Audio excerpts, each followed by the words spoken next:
안녕하세요. 오늘은 우리나라 대통령 선거가 한창인 이때 민감한 상황이지만 AI에게 물어보며 함께했습니다.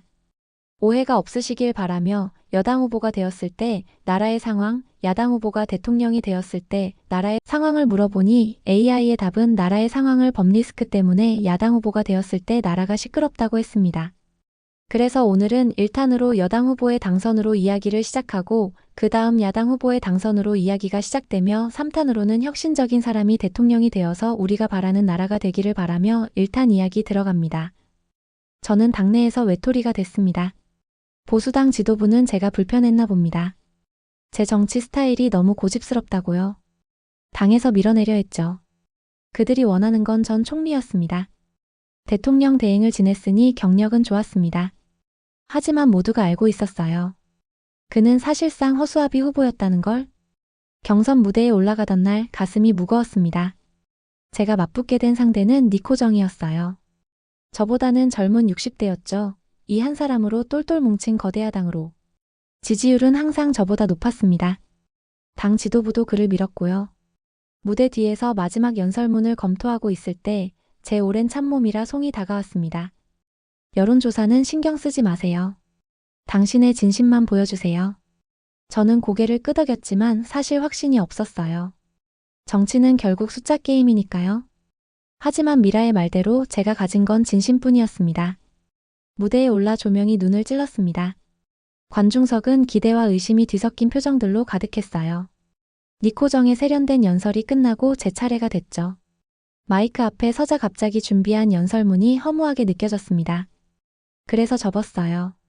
가슴 속에서 울려 퍼지는 진심을 그대로 전하기로 했습니다. 저는 깊게 숨을 들이마시고 말했죠. 저는 지금까지 한 번도 진심을 숨긴 적이 없습니다. 정치적으로 유리한 말만 골라 하지 않았어요. 그게 제 고집이라면 앞으로도 그 고집을 지킬 겁니다. 무대는 조용했습니다. 청중의 눈빛이 달라지는 걸 느꼈어요. 우리는 말이 아닌 진심을 뽑습니다. 화려한 수사가 아닌 확고한 신념을 선택하는 겁니다. 그 순간 저는 깨달았습니다. 제 고집이 약점이 아니라는 걸요. 그것은 제 정체성이었습니다. 무대를 내려올 때 환호성이 터졌어요. 미라가 제 손을 꽉 잡았습니다. 그녀의 눈에는 확신이 있었어요. 경선 결과 발표 때 심장이 미친 듯이 뛰었습니다. 숫자가 나타났을 때 믿기지 않았어요. 제가 이겼습니다. 여당의 공식 대통령 후보가 된 거죠. 그날 밤 사무실에 혼자 남아 창밖을 바라봤습니다. 서울의 불빛이 마치 별처럼 빛났어요. 이제 진짜 싸움이 시작됐습니다. 야당의 강력한 후보 데인 루오와 맞서야 했죠. 그는 이미 대중의 사랑을 받고 있었습니다. 하지만 저는 알고 있었어요. 진실은 결국 드러난다는 걸. 상대 진영은 강했습니다. 데인 루오는 야당의 아이콘이었어요. 변호사 출신으로 시장과 도지사를 거친 화려한 경력의 소유자였죠. 그의 연설은 항상 감성으로 가득했습니다. 청중들은 그의 말 한마디에 눈물을 흘렸어요. 하지만 저는 그의 다른 면도 알고 있었습니다. 과거 그가 주도한 수차례의 탄핵 시도와 헌법 개정 시도가 있었죠. 게다가 현재도 북한 자금 송금 의혹과 도시개발 특혜 등으로 수사를 받고 있었습니다. 이런 사실들이 대중에게 제대로 알려지지 않은 게 의아했어요. 선거 캠프에서 첫 대책회의를 했던 날 긴장감이 감돌았습니다.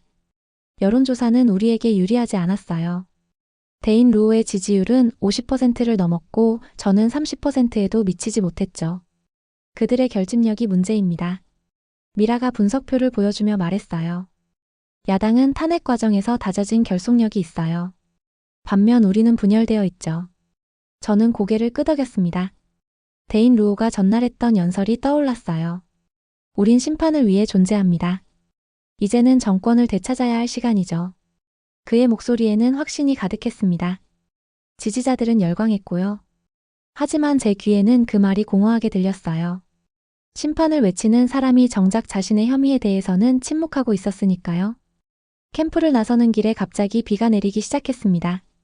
우산도 없이 차를 향해 걸었어요. 빗물이 얼굴을 타고 흘러내렸죠. 이상하게도 기분이 좋았습니다. 마치 모든 걱정이 씻겨 내려가는 것 같았어요. 차에 오르자 전화가 울렸습니다.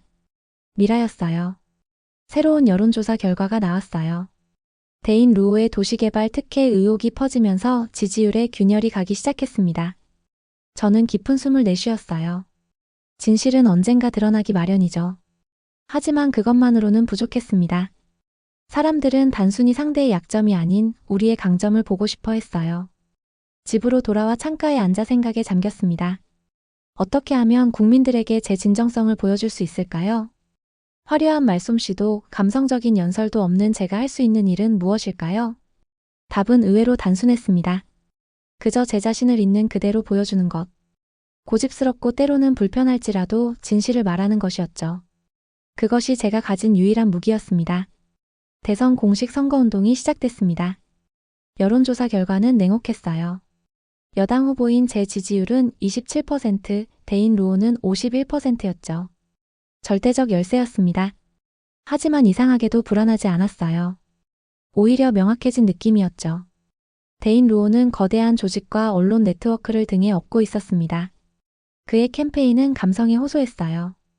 눈물과 분노, 희망으로 가득 찬 연설이었죠. 관중들은 열광했고 언론은 그의 말 한마디를 대서특필했습니다. 정권 교체를 해야 나라가 산다. 그의 목소리가 울려 퍼질 때마다 군중들은 환호했어요. 기득권은 청산돼야 한다. 이 말에 사람들은 박수를 쳤습니다. 하지만 제 눈에는 다른 것이 보였어요. 그의 화려한 말 뒤에 숨겨진 진실이 있었습니다. 그의 당은 이미 수차례 탄핵을 주도해왔고 본인 역시 다수의 혐의로 재판과 수사를 받고 있었어요. 북한 자금 송금 의혹, 도시개발 특혜, 허위 공표까지 포함된 심각한 혐의였죠. 유세장에 도착했을 때 예상보다 많은 인파가 모여 있었습니다. 긴장되었지만 그보다 강한 책임감이 느껴졌어요. 사람들은 진실을 들을 자격이 있었습니다. 마이크를 잡고 천천히 숨을 들이마셨어요. 미리 준비한 연설문 대신 마음속에 있는 말을 꺼냈습니다. 나라를 심판하겠다는 사람이 자기 자신에 대한 책임은 회피합니다. 이게 정직한 걸까요? 청중의 표정이 미묘하게 변했습니다. 누군가는 의아한 얼굴이었고 또 다른 이들은 고개를 끄덕였어요. 조작된 말, 감정적인 포장, 그게 진짜입니까? 저는 그렇게 생각하지 않습니다. 침묵이 흐르다가 천천히 박수가 터져 나왔어요. 예상하지 못했던 반응이었습니다. 다음날 TV 토론에서 대인 루오와 직접 맞붙게 됐습니다. 카메라 불빛이 눈부셨지만 마음은 오히려 평온했어요. 할 말이 명확했으니까요. 대인 후보님, 국민은 이제 알고 있습니다. 말이 아닌 삶을 보거든요. 대인 루오의 표정이 굳었습니다.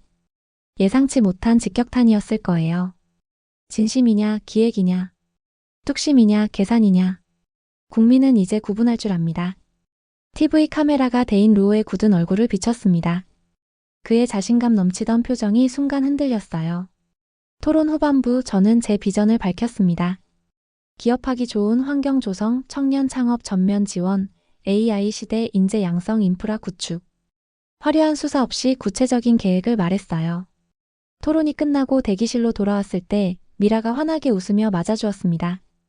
여론이 움직이기 시작했어요. 실시간 반응 조사에서 우리가 앞서고 있습니다.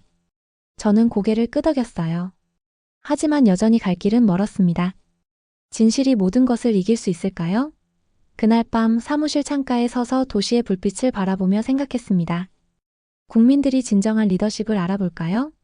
제 고집이 아닌 철학으로 받아들여질까요? 대통령 당선 발표가 나온 그 순간은 지금도 선명합니다. 지지자들의 환호성, 반대편의 침묵, 그리고 제 가슴을 뛰게 하던 그 벅찬 책임감까지. 그러나 축하의 시간은 짧았어요. 당선 직후 여당 내부에서 균열이 생겼습니다. 제가 승리했음에도 당 내부는 갈라졌어요. 한쪽에서는 전 총리 노선을 따르자는 목소리가, 다른 한쪽에서는 친윤 노선을 복원해야 한다는 주장이 나왔습니다. 당 대표와의 첫 회의에서 이미 그 분위기를 느꼈어요. 축하의 말보다 요구사항이 먼저였습니다. 국민은 안정을 원합니다. 전 총리의 노선을 이어가는 게 좋겠습니다. 제 주변엔 벌써 고립이 시작되고 있었어요. 당내 주요 인사들이 거리를 두기 시작했고 저는 점점 혼자가 되어갔습니다. 청와대로 첫 출근하던 날 서늘한 아침 공기가 제 얼굴을 스쳤어요. 경호원들이 도열해 있었지만 마음은 오히려 외로웠습니다. 이 권력의 상징적 공간에서 제가 해야 할 일이 무엇일까? 진정한 변화를 가져올 수 있을까? 이런 생각들이 머릿속을 맴돌았어요. 야당 대표대인 루오가 보낸 축하 메시지도 도착했습니다. 그러나 표면적 축하 속에 숨겨진 의미는 경고와 다름없었어요. 우리는 준비된 정당입니다. 이 정권은 오래 못 갑니다. 미디어에서는 이미 제 정부의 위기를 예측하기 시작했습니다. 당내 분열로 인한 조기 레임덕 가능성, 고집 센 대통령, 소통 부재로 위기 맞을 수도 같은 헤드라인이 연일 등장했어요. 첫 국무회의를 주재하던 날 강요들의 눈빛에서 의구심을 읽을 수 있었습니다. 그들은 제 리더십을 시험하고 있었어요. 주요 정책 방향에 대해 설명하는 동안 몇몇 장관들은 노골적으로 반대 의견을 표했습니다. 현실적인 정책 조정이 필요합니다. 경제부총리의 말에는 숨겨진 의도가 있었어요. 그날 저녁 청와대 관저에서 혼자 저녁 식사를 하며 생각에 잠겼습니다. 창밖으로 보이는 서울의 야경이 아름다웠지만 마음은 무거웠어요. 이 많은 사람들의 기대를 어떻게 충족시킬 수 있을까? 전화가 울렸습니다. 미라였어요. 어떻게 지내세요? 미라의 목소리에는 진심 어린 걱정이 담겨 있었습니다. 그녀는 항상 제 곁에 있었어요. 지금까지의 모든 과정에서 흔들리지 않는 지지자였죠. 혼자인 것 같아. 솔직하게 말했습니다. 혼자가 아니에요. 국민이 당신과 함께합니다. 그 말에 작은 위안을 얻었어요. 다음 날 아침 대국민 담화를 준비했습니다.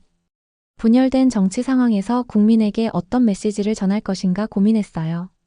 결국 가장 진실된 말을 선택했습니다. 국가 경영은 편가르기가 아니라 국민 삶을 향한 결정입니다.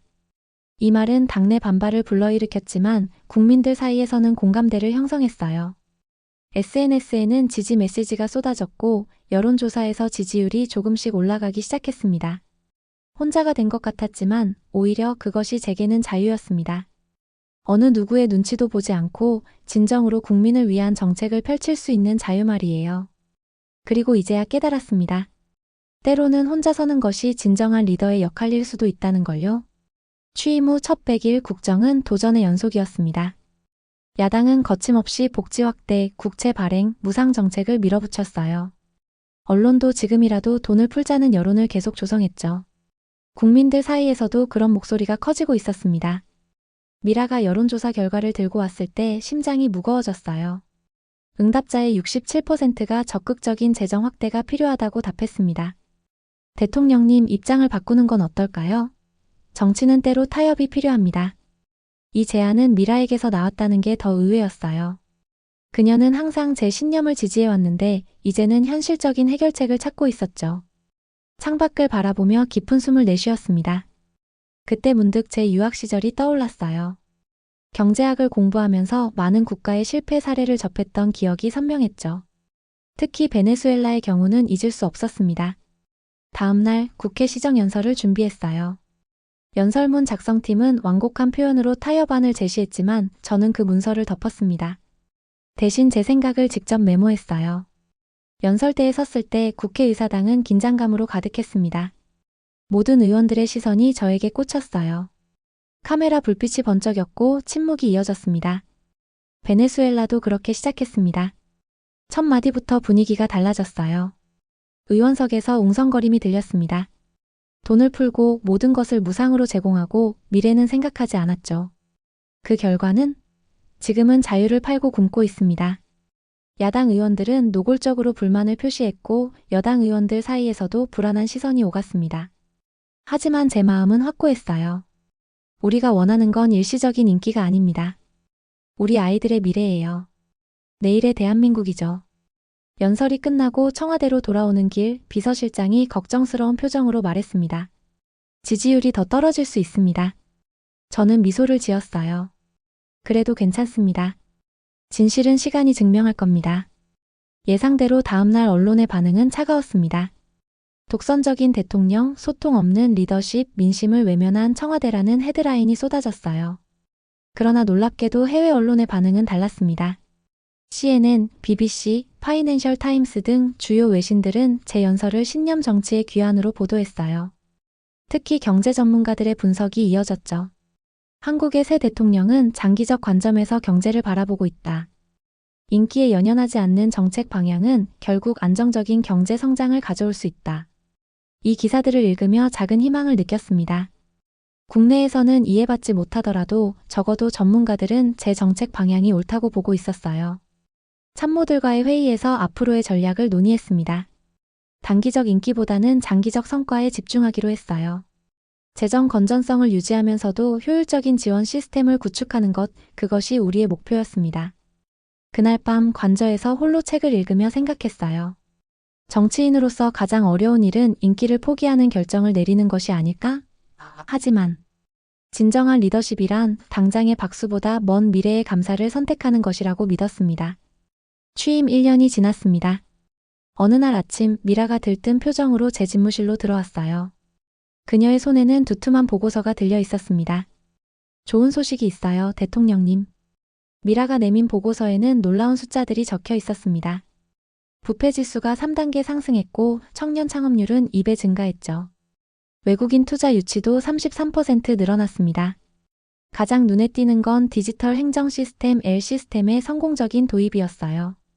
창밖으로 시선을 돌리며 깊은 숨을 내쉬었습니다.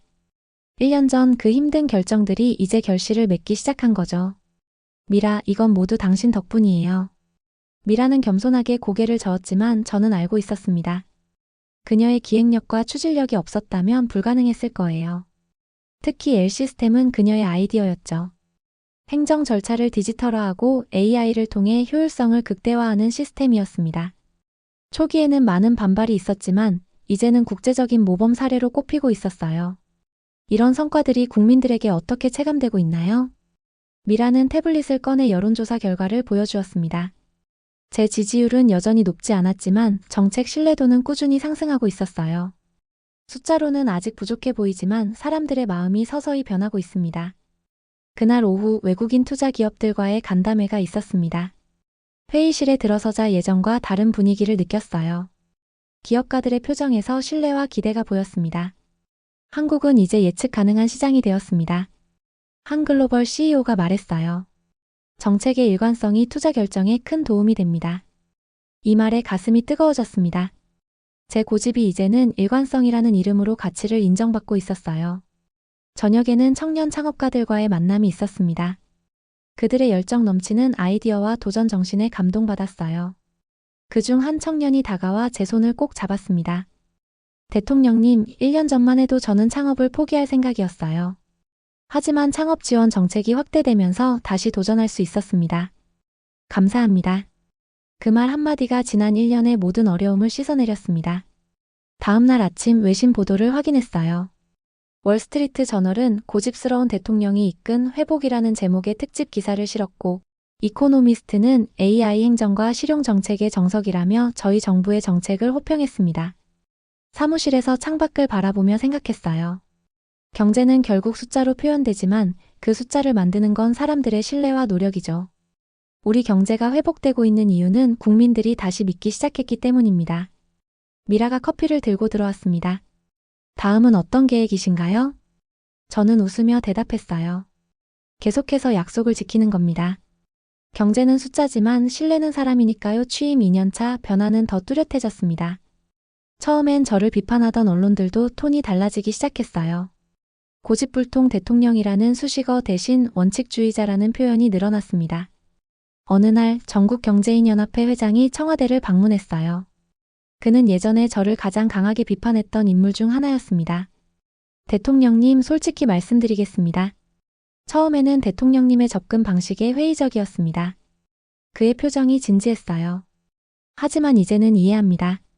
기업들도 믿을 수 있는 정부가 필요했어요. 이제는 믿을 수 있습니다. 이 말은 큰 의미가 있었습니다. 비즈니스 세계에서 신뢰는 어떤 계약보다 가치 있는 자산이니까요. 정치권의 분위기도 변했습니다.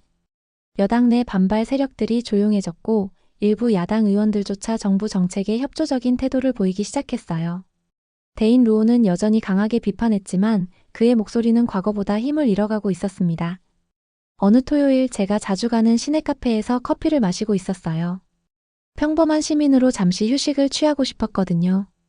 그때 옆 테이블에 앉은 젊은이들의 대화가 귀에 들어왔습니다. 이번 정부는 뭔가 달라. 뒷광고 없고 변명도 없고. 한 청년이 말했어요. 그냥 믿는다, 나도. 다른 청년이 대답했습니다. 그들은 저를 알아보지 못했지만 그 말들이 제 가슴을 따뜻하게 했어요. 특히 그냥 믿는다라는 말이 오래 머릿속에 남았습니다. 사무실로 돌아와 미라에게 그 이야기를 전했어요. 국민들이 정부를 그냥 믿는다는 말을 들었습니다. 이게 우리가 이루고 싶었던 건가요? 미라는 환하게 웃었습니다. 그게 바로 신뢰죠. 설명이 필요 없는 상태요. 다음 날 인터넷을 살펴보다가 흥미로운 밈을 발견했어요. 투박한 정직함이 나라를 바꿨다라는 문구와 함께 제 사진이 사용된 것이었습니다. 젊은 층 사이에서 유행하는 이 밈은 공직자의 정직함을 강조할 때 쓰인다고 했어요. 미소가 지어졌습니다. 정치인으로서 젊은 세대의 문화 속에 긍정적으로 들어가는 것은 큰 성과였어요. 국정 3년차 시정연설을 준비하며 과거를 돌아봤습니다. 많은 우여곡절이 있었지만 한 가지는 확실했어요. 처음부터 끝까지 제 원칙을 지켰다는 것. 그것이 결국 국민의 신뢰로 이어졌죠. 연설 당일 국회의사당은 2년 전과는 확연히 다른 분위기였습니다. 야당 의원들조차 진지하게 경청했어요. 제 말 한마디 한마디가 이제는 무게를 갖게 된 것 같았습니다.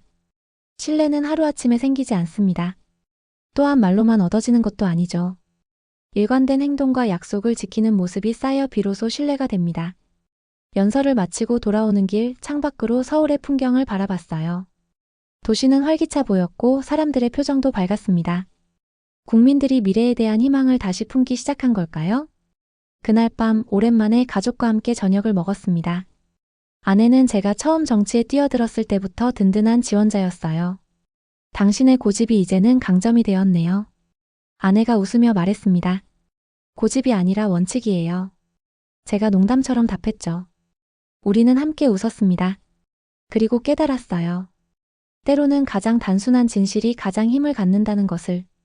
복잡한 정치 세계에서도 결국 사람들이 원하는 건 믿을 수 있는 리더십이라는 사실을. 임기를 마치고 대학 강단에 서게 되었습니다. 정치와 윤리 강의를 맡았어요. 첫 강의 날 강의실은 학생들로 가득 찼습니다. 그들의 호기심 어린 눈빛이 저를 반겼어요. 여러분, 정치는 결국 사람에 관한 것입니다. 화려한 말이나 선동적인 구호가 아닌 진실과 신뢰에 관한 것이죠. 강의를 시작하며 제 임기 동안의 경험을 솔직하게 나눴습니다. 성공뿐만 아니라 실패와 어려움도 포함해서요. 학생들은 진지하게 경청했어요. 강의가 끝나고 질문 시간, 뒷자리에 앉아있던 젊은 학생이 손을 들었습니다. 그의 이름은 유라크였어요. 저도 언젠가 대통령이 될 수 있을까요? 강의실이 잠시 조용해졌습니다. 그의 질문에는 꿈과 희망 그리고 약간의 두려움이 담겨 있었어요. 저는 그를 바라보며 미소 지었습니다. 나보다 더 앞선 대통령이 여기서 나왔으면 좋겠어요. 이 나라가 진짜 강대국이 되려면 너희 세대가 바꿔야 합니다. 율의 눈이 반짝였습니다. 그의 표정에서 결심이 보였어요. 강의 후 캠퍼스를 걸으며 지난 시간들을 되돌아봤습니다. 정치인으로서의 여정이 쉽지는 않았지만 후회는 없었어요. 내 고집이 때로는 장애물이었지만 결국 그것이 나만의 리더십이 되었으니까요. 미라가 전화로 근황을 물어왔습니다. 그녀는 이제 유명한 정치 컨설턴트가 되었어요. 학생들의 반응은 어떤가요? 놀랍게도 아주 좋아요. 그들은 진실을 갈망하고 있더군요. 미라가 웃었습니다. 항상 그랬죠. 사람들은 진실을 원합니다. 그것이 때로는 불편하더라도요. 다음 강의를 준비하며 창밖을 바라봤습니다. 캠퍼스는 활기찼고 학생들은 미래를 향해 빠르게 움직이고 있었어요. 그들 중에서 미래의 리더가 나올 것이라는 생각에 가슴이 따뜻해졌습니다. 율하크가 연구실을 찾아왔습니다. 그는 제 강의에 깊은 인상을 받았다며 정치 철학에 관해 더 배우고 싶다고 했어요. 대통령님, 질문이 있습니다. 원칙을 지키면서도 정치적으로 성공하는 방법이 정말 있을까요? 저는 잠시 생각했습니다. 그리고 제 경험에서 우러나온 답을 전했어요. 원칙은 포기하는 순간 그 가치를 잃습니다. 하지만 그 원칙을 전달하는 방식은 유연할 수 있어요. 진심이 통하지 않는 세상은 없습니다. 율의 얼굴에 깨달음이 스쳤습니다. 그는 열심히 메모했어요. 퇴근길 학교 정문을 나서며 뒤를 돌아봤습니다. 이 캠퍼스에서 미래의 지도자들이 자라고 있다는 생각이 들었어요. 내 역할은 이제 그들에게 진정한 리더십이 무엇인지 보여주는 것. 화려한 말이 아닌 일관된 행동으로, 인기가 아닌 원칙으로 국가를 이끄는 법을 가르치는 것이었습니다. 집으로 향하는 길 석양이 도시를 붉게 물들였어요. 문득 임기 첫날 청와대에 들어서던 순간이 떠올랐습니다. 그때의 부담감과 책임감 그리고 불안함까지. 하지만 이제는 알고 있었어요. 진정한 리더십이란 완벽한 결정을 내리는 것이 아니라 원칙을 지키며 국민과 함께 나아가는 것임을. 저는 미소 지었습니다. 제 고집은 결국 신뢰가 되었고 그 신뢰는 이제 다음 세대에게 전해지고 있었어요. 이보다 더 큰 성공이 있을까요? 집에 도착해 창밖의 별을 바라보며 생각했습니다. 정치의 길은 외롭고 험했지만 그 여정이 가치 있었음을 이제는 확신할 수 있었어요. 그리고 앞으로도 어디서든 제 원칙을 지키며 살아갈 것임을 다짐했습니다. 그것이 제가 국민에게 그리고 제 자신에게 할 수 있는 가장 정직한 약속이니까요.